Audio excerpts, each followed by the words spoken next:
Welcome to the DJ Insider Podcast, sponsored by Amplified Events.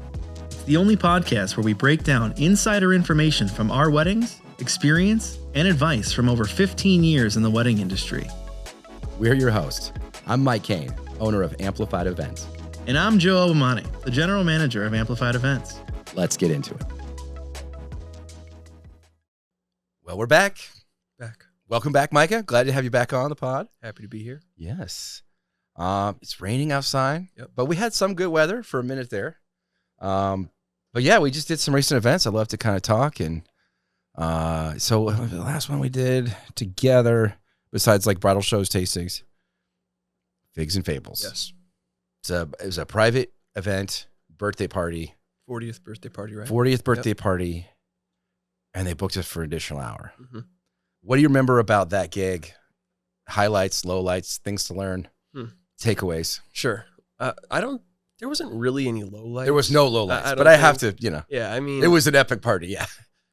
It should have gone on longer. We had some guest requests and stuff like that, but honestly, most of them were in line with what we were playing, and there wasn't really any lowlights yet. They extended time, so the whole night was honestly, it was a blast. Yeah. First time for me going into Figs and Fable, actually. So right around the corner from the office, and it's a super cool spot. It's like, it's got its own vibe, with the purple walls and all that stuff. Definitely be cool to do more events there, but what did you think? I had such a blast. They have like designed that really well. They have great drinks, great food, great staff. Like The staff is awesome. Yeah. They were so friendly and welcoming. Like 10 of 10 would definitely do a gig there again. If you're need a small gig space, like 50 or less people, something like that. I think it's 100 they can fit. I'm not sure exactly their numbers. I wish I would have tried the food because it looked really good. Yes. Yeah, we were too busy partying and having a good time DJing that we didn't get to try the food, but it looked amazing. But yeah, they took great care of us. We had such a good time. It was, I was saying, 10 of 10 party. Like they paced to stay later, pretty much full dance floor. Yep. Everyone was super chill and easy. We'd definitely do it again. Then we did some bridal shows, tastings. Let's see. We did, Joey and I did 2 weeks ago, we did back-to-back where we did the Reserve and Barrel House, and then we had that party. Yep. And then last weekend, we were supposed to go skiing. The weather was too nice. Snow melted, so we just did a fun team outing at Inman's, which was pretty cool, doing some bowling with the group. And then Joey and I did like a tasting at Allure Lake, which was fantastic. We had some really good conversations and went pretty well. What kind of events do you have the rest of the month? Let's see. Rest of the month, we've got a wedding coming up, I believe at Design Barn, end of this month. And then we also have a wedding down in Austin, Texas. You and I are going down there. That should be fun for our buddy, his sister's wedding. Sister's wedding. That should be an epic, fun time. We have this weekend, we've got a bridal show for the Wooded Knot. I think that'll be pretty chill, pretty fun time, good conversations. And then on Sunday, I think we're doing a tasting at Journeyman. So it's awesome. Yeah, it's crazy being in the off season. We're still working like all the time. Yeah. But it's a different type of work. We're still performing, we're still providing sound and equipment and music and having great conversation, but it's more. A lot of the stuff we're doing now is for the long-term success of the company. Sure. It's like we help out venues. We book bridal shows with these venues. We do tastings. We do lots of work for free and or where it costs us to do this work. We buy a booth or something. But it's literally for the opportunity to, first and foremost, partner with a vendor, like a venue and or network with other photographers, vendors, caterers, florists. We talked to that one woman who does hair at that one open house we did. And then the second thing is that, like, yeah, of course, we want to have an opportunity to talk to couples who are potentially in the market for a DJ. And even like at Allure Lake, like we were talking to couples who'd already booked with us, which was awesome because they're getting more and more excited about their wedding and we're getting excited about their wedding. But now they get to see us in the space, what it looks like in the space, our setup, our performance. They get to talk to us and we can talk about, sometimes I'll be their DJ, Joe will be the DJ, you'll be the DJ. You can actually meet and talk to them a little bit about the wedding. And then we also usually throw in the photo booth for free at those things. So then people can experience the photo booth to like, oh, we want to upgrade and add this on. Or we had somebody at Allure on the Lake come up and like, hey, we already booked a DJ, but we love the photo booth. Like, yeah, we can do that. Yep. So there's lots of stuff like that. What has been your experience? I'm speaking a lot like an owner, like I'm planning these things. I'm doing all these events. You've come to nearly all of our tastings, all of our open houses, all of our things. And what has been your experience that you've seen, stuff you've learned, stuff you've observed, your thoughts on like these kinds of things that we're doing? I'll be honest. So I've done similar type events for what I do in my day job. These sort of like vendor fairs, it's a different industry, but I had the same feeling going into the wedding industry ones that I did with my job, which is I thought they were going to be a complete waste of time. I'm kind of like, who goes to, I didn't even go to like my school job fair, you know, like who would go to this is what I was thinking. Yeah. But also I'm super lame in that aspect. So when I started doing them, I realized like there's a big attendance and you actually, there's business to be had here. So it was the same experience I would say with the wedding one is like I was surprised to see the turnout of a lot of them. Some of them are kind of lame, you know, you don't get a big turnout, which is understandable because some of them are planned at terrible times of days or weeks. So that can be sometimes on the venue in my opinion, but they're pretty fun. I think they're hit or miss, but they're pretty fun for the most part. Yeah. They're good for keeping your name relevant, I think. Even if you don't like get a sale, they're important because people recognize like who's out there and about, and also keeping up your other vendor relationships with, you know, photographers or planners or whoever, photo booth companies or whoever else may be at these events. That's just as important, honestly. And that's been my experience too with my job is it's like sometimes you go to these and maybe you don't get a big turnout from like your potential customer base, but the connections you make between other vendors can be just as important down the line. And I've had a similar experience with you, I'd say. Yeah. Yeah. It's not always about meeting a couple who books, although that would be nice. That's great. Sometimes it's about meeting a friend who will send you the next 10, 12, 100 couples that you're like, I like this person. I like working with them. Next 100 couples I talk to, I'm going to send them, if they need a DJ, I'm going to send them your way. Yep.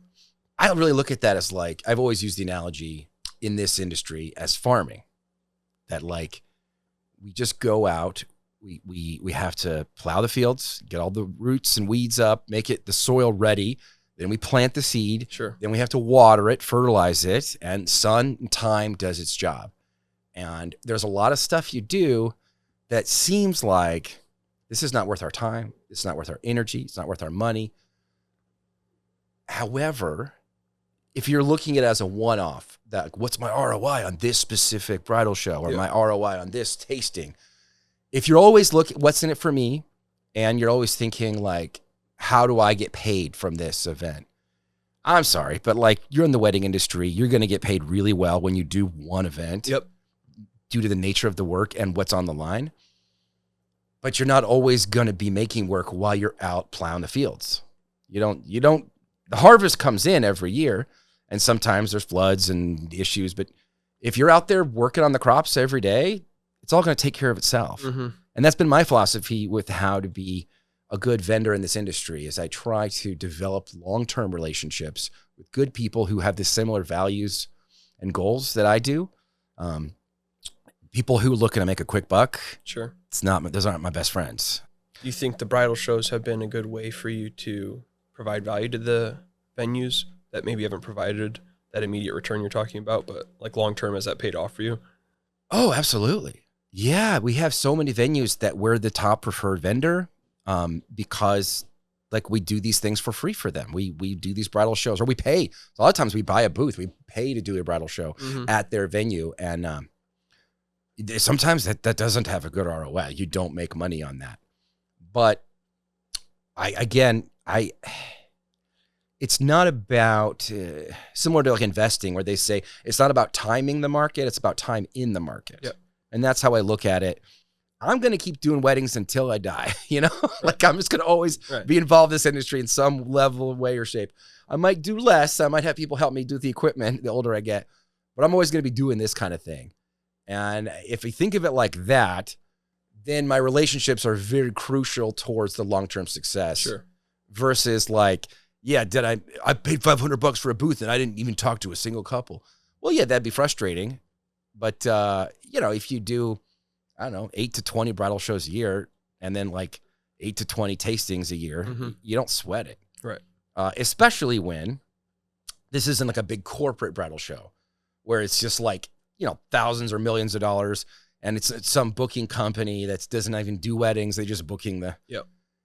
Some of the bigger ones are like that, where it's literally a money-making thing for somebody who's putting on this show. But most of the ones we try to do are boutique, where it's just like there's a direct impact on all the people there, by people attending, by people having conversations, by people booking. It's going to be a direct benefit for all of those people to get along and work together for their mutual success. Do you think for people in the wedding industry, is it better to do more events at a lower price or less events at a more premium price? Ooh, this is a big question. Or is there a happy medium? Yeah, hopefully there is. You always want to make more for doing less. Sure. That's the goal. But what I have found is because you're an events-based thing, you get paid per event. It's a gig. Mm-hmm. And what has worked for me is by doing a great job at lots of events versus doing an amazing job at very few events. Sure. And I think there is more work involved. There should be on the value you're offering. If you're working hard and you're charging $4 or $5 grand for a wedding, you better crush it. Right. Like they should expect that for that price. The couple, the person booking you should expect a stellar experience or an experience in line with that price point. Sure. What's worked for me is doing, more events at a lesser price, but not like a dirt cheap price, but at a price that's reasonable to keep everybody making money, keep everybody growing, adding equipment, doing the things, and freeing us up to do free events. We have enough money we've made from this venue, from referrals, sure, that we do 4 or 5 small events for them each year. This is not a problem. So what would you say then to someone that might say, I don't want to go with a multi-app because I think that the quality might be lower? Because they're probably right. Because they might be spreading themselves out more. They're probably like this, right. They're probably right. If they're always thinking about it only in terms of that, sure, that like it's gonna be, I know what I do at a wedding is DJ Mike, and if I'm gonna DJ this wedding, it's better be Mike level of customer experience. What is that? When you really break that down, what does that really entail? And honestly, most of it is not talent. Most of it is probably professionalism, organizational skills, organizational cycles, good systems, good communication, and then performance time, going above and beyond what was promised. Sure. So the client is happy throughout the process on every step, that you responded quickly to their inquiry, you answered their questions, you met with them, you gave them things to think about they never even thought about. Yep. You helped plan and orchestrate this wedding together, and then day of, you're executing that event. The real work starts day one, mm-hmm, when they inquire. And day of, you're crushing it. You're going above and beyond. You're taking stress. They're seeing what they paid for in terms of the outcome, the experience you're able to guarantee. And I've learned that it doesn't have to be me to guarantee a great outcome. Sure. There's just certain things that have to be there to be in alignment with what we're charging, with what the couple should expect in terms of value that they should get in terms of what they're paying for. And I think a lot of places, this industry, people talk about the wedding tax, and we talked about it last week on the podcast, that people charge more because it's a wedding.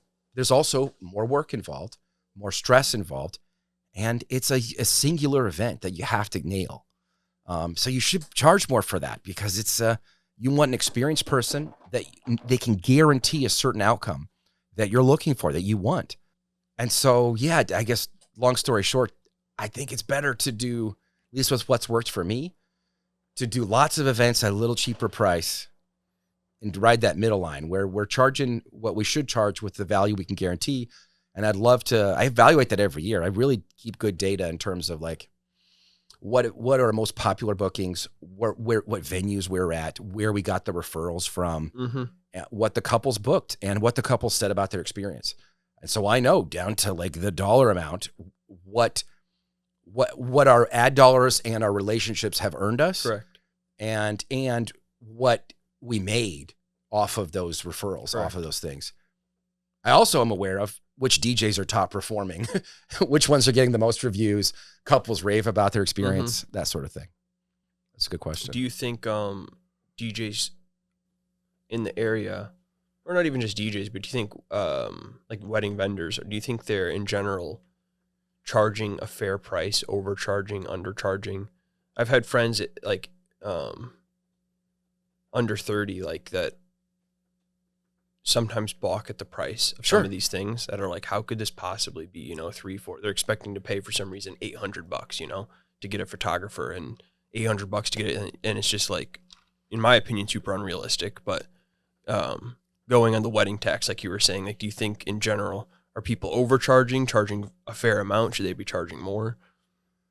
I think yes and yes. It's kind of like both, where the wedding industry is a unique thing. The wedding industry is. So there are people who are certainly charging more than the value they offer. There are people who are not charging enough for the value they offer. I am very interested in charging as much, just to find that exact middle line. I think it's not my business to tell other people what they should charge. And if they're I have an opinion if they are overcharging for the value they're offering. And I have an opinion if they're undercharging, right? But that's my opinion. Everybody gets to decide for themselves the value, the level of experience and value and outcome they're offering. And they can charge whatever they want. And I'm sorry, but if somebody pay you to do a $100,000 wedding to DJ, do that wedding. Mm-hmm. Like you can guarantee, and that person's willing to pay you to do that, go for it. Right. There are DJs who earn a lot of money for stuff like that.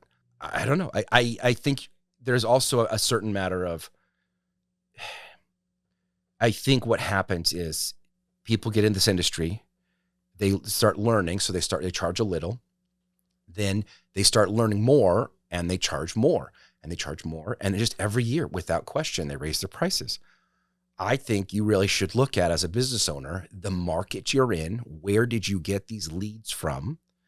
And the kind of leads those people are, their budget, did they make $10,000 more last year? Sure. And now they can afford you for $10,000 more? That you really have to ask yourself that question. If I'm doing things to align myself properly with the market, with how you price yourself out. And biggest thing, of course, is, do I have enough inquiries to support? Because the more you raise your price, the less bookings you're probably going to get. Mm-hmm. And then are you getting in front of people who have that budget and who are thrilled with your work? I would much rather, man, that'd be nice to do 8 weddings a year for $80,000 a piece or something. Yeah. You know, that'd be nice. We do like 150 weddings a year for like $3,000 a piece.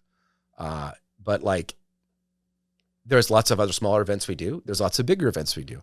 But that's generally where we want people to be at. Yep. To help support the team growth, support the equipment, and support us doing things long-term that look out and pay dividends, like doing tastings, like doing bridal shows, right, open houses, that kind of thing.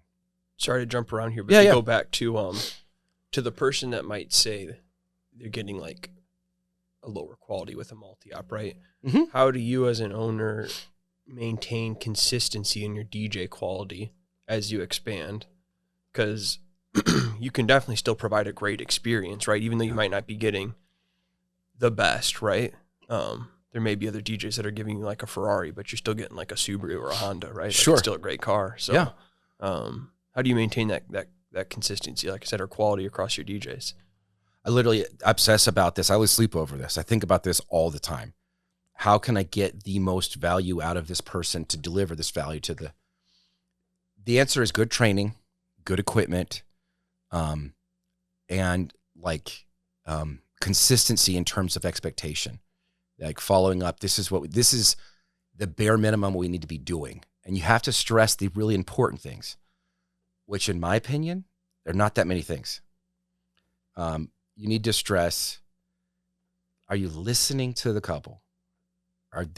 They're going to tell you mostly what they want. A lot of couples, they don't know what they want. So are you helping them figure out what's going to work for them? Are you listening and delivering on what they want? Are you professional? Do you communicate quickly? Do you answer their questions? Are they getting a professional experience by interacting with you? And of course, on the execution of the event, is that a professional interaction? Are they showing up late? Then that's a problem. If all of our DJs, I explained, 2 hours minimum arrive. If you're showing up late, we're not going to have you on the team. Everybody knows, if you no call, no show, you better be in the hospital or in jail. Like, it's something I can explain to a couple why their DJ no showed the wedding. Otherwise you're gone. That's like there's one and done. We've never had a DJ no show. But if that ever happened, they'd be gone unless, well, man, he's in a coma. Like you got an accident on the way. Like, that's a pretty good explanation to not be able to call or text why you can't show up to DJ. Yeah. That does make sense. But that's where the multi-op comes in handy too, because then we have a backup person already working that day who was assisting, and they're just going to grab their setup and go DJ that wedding and cover it. Or I'm going to call one of my many amazing other DJ friends in this industry and have them do their best to get one of their people to cover it. I remember multiple times last year where someone forgot something or missed something. There was even a time where another DJ needed help with the setup, and Dave, his day off, not working that day. He's like, "I'll just drive over there. I live like 20 minutes from there. Put it through on an amplified shirt and drove over to the wedding, helped get it going, and it was a great wedding." I even threw him some money for that because I was like, "Dude, thanks for jumping in, working your day off, man. That's awesome." Like, just took stress off me, no problem. But the original question you're saying, just how do you maintain the quality of the service across the board? Because especially when you go to like really any of the review sites, you'll see Joey gets the most reviews. Joey just kills it. He does the most weddings, but that's not the reason why. He's the best DJ. He's good at his job. He's really good at his job, but you'll find reviews about all your DJs, right? Yeah. And so it's like, it's not just one. I know some people, they talk to Joey maybe in sales or you on the phone, and they want you specifically for that wedding. Understandably so. They're spending a lot of money, and they're worried maybe like, are you going to palm me off onto someone terrible? Or I've heard a horror story about other multi-app experiences. Bait and switch, seen a TikTok. We love the sales guy. Online. Right, exactly. And sometimes it takes more than reviews, because every company can get, I shouldn't say every company, but reviews aren't everything these days, because every company's striving for that. And I feel like that personal connection that you guys offer kind of brings it all together, if that makes sense. But yeah, so the original question was, how do you maintain that? How do you manage to get the reviews across the board, with all your DJs and provide that good experience? Yeah, I think it comes back to relationship. I try to develop everybody on our staff. I try to have a very strong relationship with, if I can, for my part, I guess. And I try to take care of them again and again. If there's a doubt, I usually am generous with them, and I give them some leeway. But the goal being that long-term, they feel taken care of by me, because I expect them to take care of my couples, and the rest take care of itself. If a couple reaches out, and I had talked to a couple Tuesday, had a sales call, and they were asking, will it be you? Will it be someone else? And I was available. So I'm like, yeah, I'd love it. If you decide to book in the next week here, yes, it'll be me. If you take a few weeks or whatever, it may be someone else. I might be booked. But I'm confident our whole team can crush it for you and do a great job. You want me because you're talking to me, but you haven't talked to my other guys. I think you'd like them too. And we generally do offer, if couples, hey, can we talk to the person who would be the DJ to the best of your knowledge before we book? Absolutely. Sure. And, to the best of our ability, that person will be there. If they get an accident, someone close to them gets, things happen. So what I would say is, if you want the best DJs, book early, because that's how we do it. We usually book by seniority. The most experienced, best DJs get booked first. Sure. Because those are typically the couples who are planning way far in advance, who have the budget. They've done the math. They've done the research. They want us as a company. And so they want the most amplified experience possible, the most experienced person. Book early. If you want a last second thing, you're calling me the week of, we need a DJ, I'm going to send whoever I have available. And that's generally a newer person. They're more inexperienced. I still will back them the same way I back myself and back Joe, that if we do something that you don't like, talk to us, we'll make it right. But I'm sorry, if you're begging for a DJ a week of your wedding or the day of your wedding, just having music playing is a success, like having a microphone is success. Again, I'm not going to, if somebody has an emergency and they need us to help, we're going to help. Absolutely.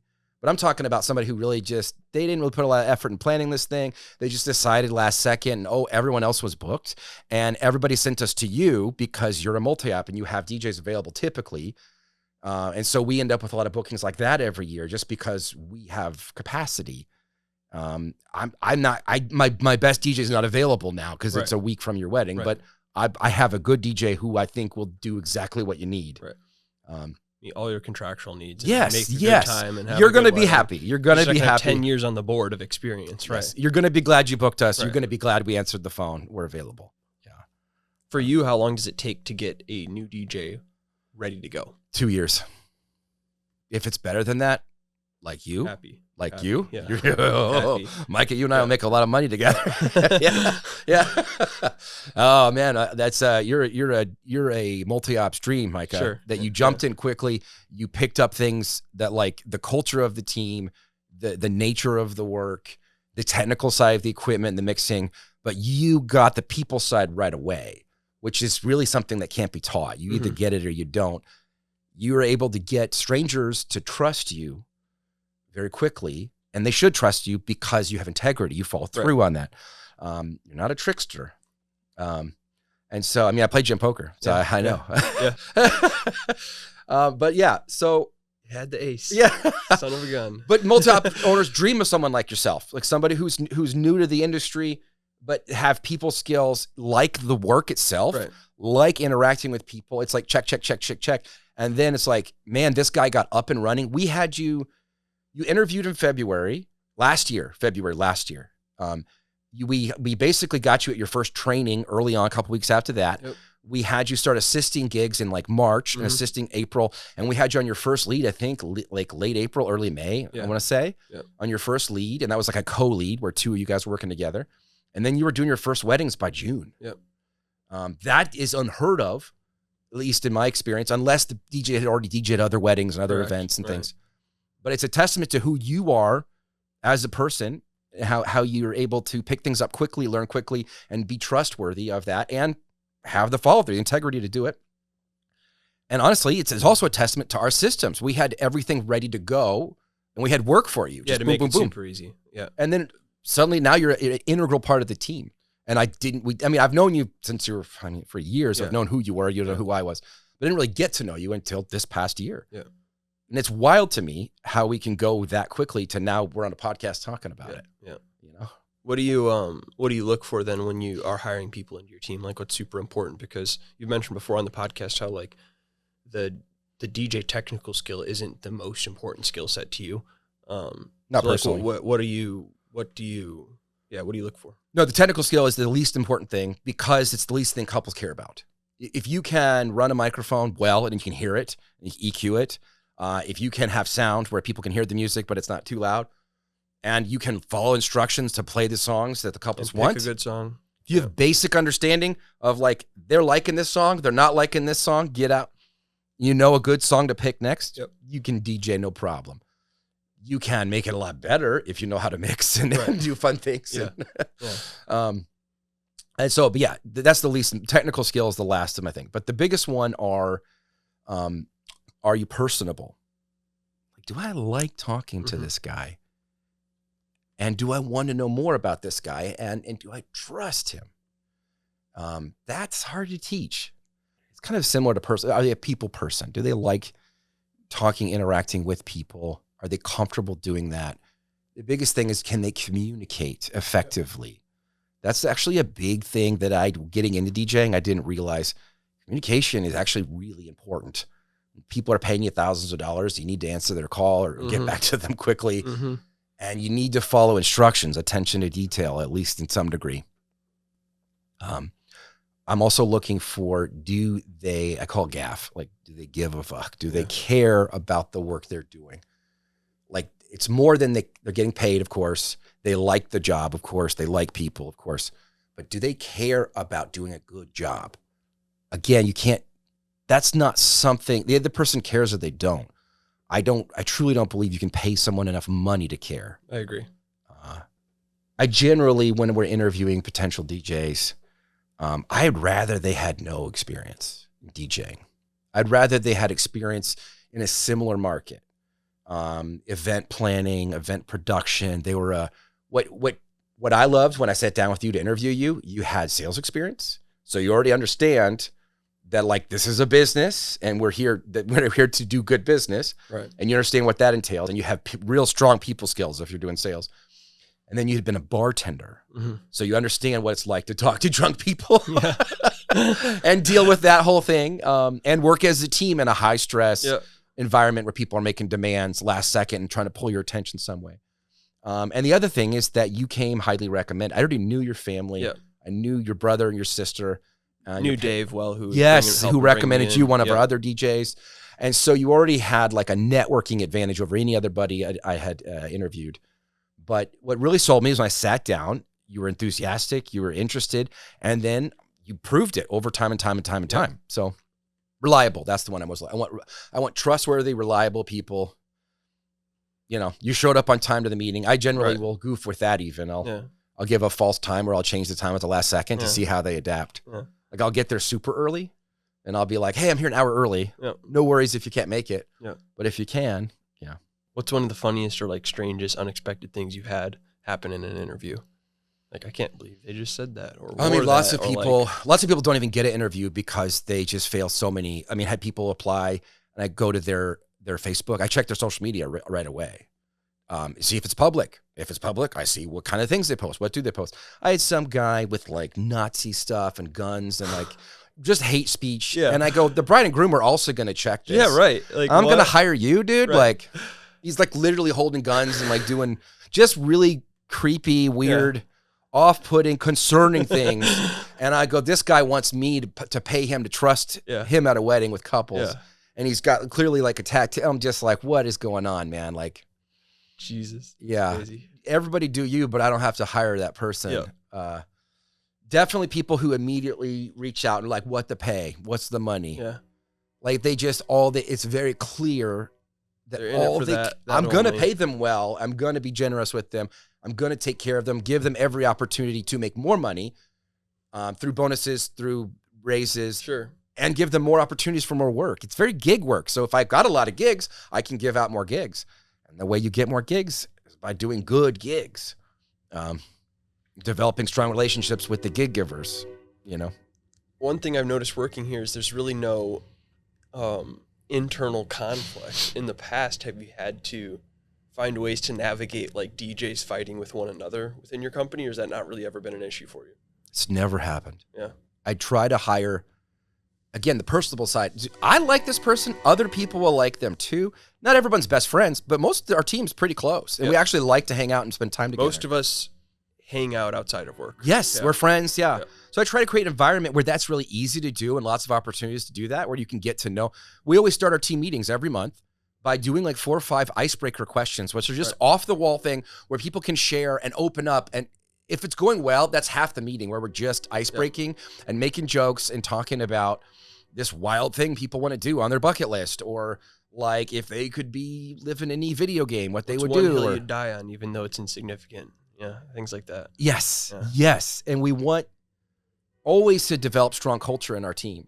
And so if I know they're going to fit well with the team, you know, it's like you're looking for talent, yes, but you're also looking for culture fit. Right. And there's always like that diagram, that box diagram, where it's like they have a lot of good culture fit and they have a lot of talent. That's a hireable person for sure.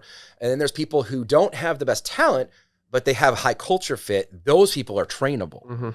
Then there's people who they're high talent, but they're not a culture fit. Those people you really don't want to hire because they're going to expect a lot of pay and they are going to hurt your team. They're going to hurt the image.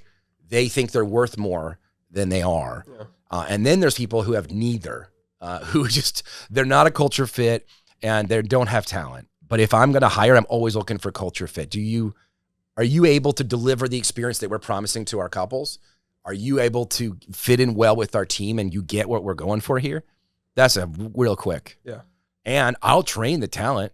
Like I said, this time last year, well, I guess it's March, but this time last year, you never even DJ'd a wedding. Correct. Never DJ'd. Yeah, and here you are. I think you've never touched a board before. I think you've had like 10 to 15 5-star reviews. Yep. Like you've been on the podcast multiple times. You've been doing sales for us at bridal shows. Like I think I just hit like 50 events with bridal shows, all that stuff. Insane, insane. In just a year's time, how quickly you've got the culture right away and the delivery, and you picked up the rest technical skills very quickly. Which, by the way, it'd be fine if you didn't. If you took longer, we've had people that they're just not good on that technical side. What do you think, as being a team member, what are some of the things that you expect from new potential hires? What are some things that I could be doing better as an owner to kind of like weed these people out. Questions I can ask, things I should look for, red flags, green flags. Some of it we've already kind of talked about. I think for the most part, you do a pretty good job of it already. It's my understanding based on the team we have. I think for the most part, keeping away the people that are just like hit it and quit it type workers, you know, they're going to last 6 months or are in it just for a paycheck. Don't really care about the craft and or are in it for themselves. I think we kept a lot of those people out. Like personal you already glory. mentioned, you know, a lot of us hang out outside of work, and there's some people that may want to work here that are really good DJs, will throw a great party, perform a great wedding, but also have zero desire to be a part of the team culture or like progress amplified in any ways. They just want to perform and do their thing, which is understandable. But that vibe just doesn't really fit in here. I think you've done a good job avoiding most of it. We try to. I'd much rather hire an inexperienced person who's never DJ'd, but who's a solid person. Right. Person of their word, hardworking. There's multiple people on the team like that now. Yes. And those kind of things, I've started to. Our most recent 2 interviews we've done, well, we did one interview where we had the team interview them as well. Joey interviewed, I interviewed separately, and then we had a team interview with that new person. And then we had another kind of team group interview with this other person. But more and more, I want the team to be involved in the hiring process because I think it matters. I think it really matters. Is this person one of us? Do they get this? Mm-hmm. You guys get this. You get what we're going for, what the benefits are of working here. And I want them to be involved. Like, they're not one of us. This isn't a good fit. I really do value that because people will say whatever they think the boss wants to hear to the boss. They'll put on a good show. And I've got a few people who have snuck through that I liked, that they just didn't have the ability to do it. And they were liars about the ability. Sure. I would much rather the team, hey, this guy, I've got some concerns, you know, because that represents us all, you know. How long have you been DJing for now again? Let's see. How long I've been DJing for. I started DJing in like high school, college. I got into it in a serious way in 2013. Okay, so over 10 years. So yeah, 10 years from now, where do you see the wedding DJ business being? As far as like, do you think they're going to be more like, are DJs more entertainers in the wedding industry? Is it more of like a production company? Like, do you see it more just being streamlined down the line where it's just like, I don't know, super impersonal, I guess, all done through the internet? Like, how do you see the trend changing in 10 years for wedding industry DJs? I could see it going both ways. One way where AI really takes over, and you have this is a big thing DJs joke about on the forums, is that like, I want to hire a playlist operator. Right. Like just somebody with speakers and a microphone who you don't need to do too much or say too much. You just need to come, say, hey, here's the couple, and then play all the songs we want when we want them. That's it. That's a DJ. Playlist operator is a DJ. Yeah. But the reason the couples are asking for that, and the reason DJs are joking about this, is they're trying to gut the job down to its basic levels of offerings. Because I think a lot of people think DJ's job is not that hard. And what's the big deal? You're just playing a couple songs. Why isn't $300 a good? Right. I would kill to make $300 in a night to sit and drink and dance and play music. That's a good price. You should make a super cut for your Instagram of just like all the weird questions and run-ins you have in at a wedding, as anyone really as a vendor at a wedding, that in AI or like if you got the job and take as many people out of it as you can, would never be able to solve, you know, like all the last second changes that happen day of, or like literally in the moment things, right? Like whether for DJs, whether it be guests approaching the booth or being like, dude, the amount of times that, and you know, that like we go sort of off the cuff or like change things, it's nearly every wedding, whether it be small things or not. It's laughable when people are like, oh, I'm gonna have my cousin like hit play on a playlist. It's like, okay, well, good luck when grandma comes up to you immediately and is like, hey, play this song for my husband, and, you know, change up the script immediately. It's going to feel like a playlist. It's not going to have flow. Right. There's people who understand and see the value, and there's people who might, if you told them or explain it to them, and they're actually curious and they want to learn. And there's people who will never, you know, they're never going to see it, and people who definitely see it. But they get to decide, it's their wedding, what they want for that. And if they're hiring a DJ, you know, sometimes couples sit down with me, I'm like, why are you hiring a DJ? You don't like music. Neither of you really like want music. Yep. You're not big dancers. You basically told us nobody's going to dance. You don't expect anybody to dance. The last family events you've been to, nobody danced. Why are you hiring a DJ? Right. This doesn't seem like a good investment of your money. Correct. You want us there, we'll do it. But this is going to be a tough gig for us to like do what you don't even want. It's also okay to be like, hey, we just want background stuff. We just want kind of some stuff we can drink to and talk to. Yeah. Totally cool. Love that. We do stuff like that all the time. The industry is either going to be more AI focused and less, or what I really think a lot of people want is connection. They're going to see, like you're saying, more performance. They're going to expect more out of the DJ. It's not going to be enough to have the equipment. It's not going to be enough to mix music. Mm-hmm. You're going to have to be a personality. You're going to have to swallow some swords or entertain and perform in some way that delivers a higher level of excellence if you want to excel. Because the barriers used to be the barriers to being a DJ is like having speakers, having music, having a mixer, a laptop. Yeah. DJs used to spend years and hours of time, curating, literally going to record stores, buying their records, finding that perfect track, finding a way to work it in, knowing all of their music library, carrying it in crates to their car. And they would make like maybe $100 in a night, maybe. Like there's just tons of work and time goes into curating the perfect set list, planning out, practicing all the mixes. Now it's all digital. Now you don't have to do that. You can, if I don't have a song, I can download it. Even if I've never heard it, I can scan it, understand the BPM, understand the key of it, and mix it in. Even if it's not in my language, I can mix that song well. It just, technology has caught up and has gutted some of the purity of what used to be a DJ. So now it's becoming more and more performance based, which is important. But Mike, we make a good living based on that. So many DJs can't return a text, can't return a call, can't show up on time. When they show up, they're not dressed appropriately. Wearing a Hawaiian shirt. They're wearing a Hawaiian shirt, cutting the line in front of the bridal party for the food. They're getting stupid drunk at the wedding. I mean, they're just making stupid mistakes that like clearly show that it's just their ego. It's just their thing. Right. And they're not really looking out to perform for the couple in any way, shape, or form. Those people are, you can trick somebody once, those people don't have lasting. The industry is always going to have people like that because the barriers to get into it are so low. Sure. To buy speakers and equipment, and the price keeps going down in electronics to some degree. So I don't know. It's, that's the way I see it. I just think we're going to be doing either like smaller events that are maybe more intimate and connecting, or big events that are way more cold, that are kind of AI based, playlist operator kind of stuff. Silly, kind of really gut the whole soul of what it means to be a DJ. Because definitely a computer can probably mix a lot better than most DJs. But will a computer understand why people are liking a song and the moment they stopped liking a song and to get out? Right. And that if they like this song, they'll like this other song that's actually not connected, but when it came on, the era, they like that one, they're going to like this one. Right. Yeah, that's the only human would understand that. Maybe a totally separate genre, BPM. And you have to understand what it means to feel. Still link, correct. When we play Pink Pony Club and then we drop Don't Stop Me Now by Queen back to back, we know why that works, especially if you saw Pink Pony Club hit so hard. Yeah. And right after that, you're dropping Don't Stop Me Now.